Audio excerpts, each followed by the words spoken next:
বানাচ্ছি মাছের মাথা দিয়ে কচুর শাক। সোমবারে দিয়ে দিলাম একটা শুকনো লঙ্কা আর গোটা জিরা, আর দিয়ে দিলাম একটা তেজপাতা।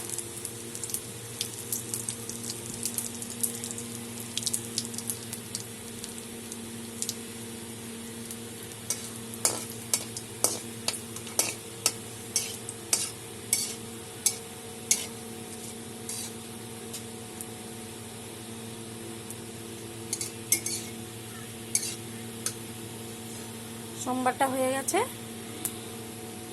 কেটে ধুয়ে ভাপ দিয়ে নিয়েছি। কেটে ধুয়ে কচুর শাক আমি ভাপ দিয়ে নিয়েছি অল্প লবণ দিয়ে, আর এখানে 6টা কাঁচা লঙ্কা দিয়ে দিলাম।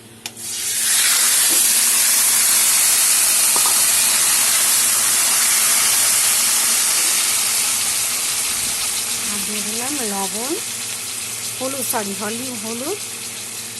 আর এখন দেবো লবণ। অল্প দেবো লবণ, সিদ্ধ সময় দিয়েছি তো তাই অল্প দিলাম।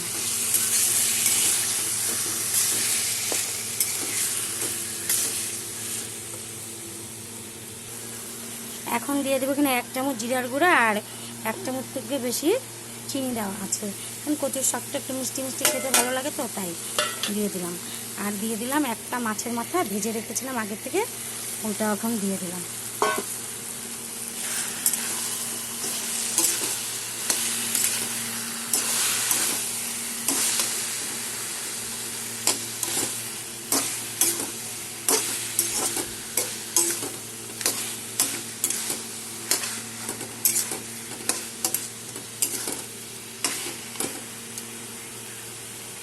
আমার মাছের মাথা দিয়ে কচুর শাক হয়ে গেছে।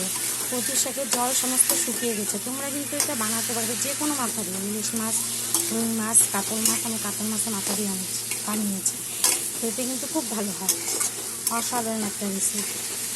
তো দেখো আমার জল সম্পূর্ণ শুকিয়ে গেছে, মোটামুটি কচুর শাক হয়ে গেছে, খেতে খুব ভালো হয়।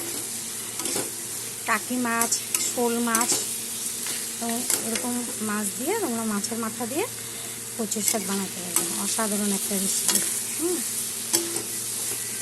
পুরো সম্পূর্ণ শুকিয়ে গেছে এবং কচুটাও গলে গেছে। এটা জল কচু, তোমরা কী বলো জানি না। জল কচুটা শাকও খাওয়া যায়, নিশ্চয়ই তরকারিও খাওয়া যায়।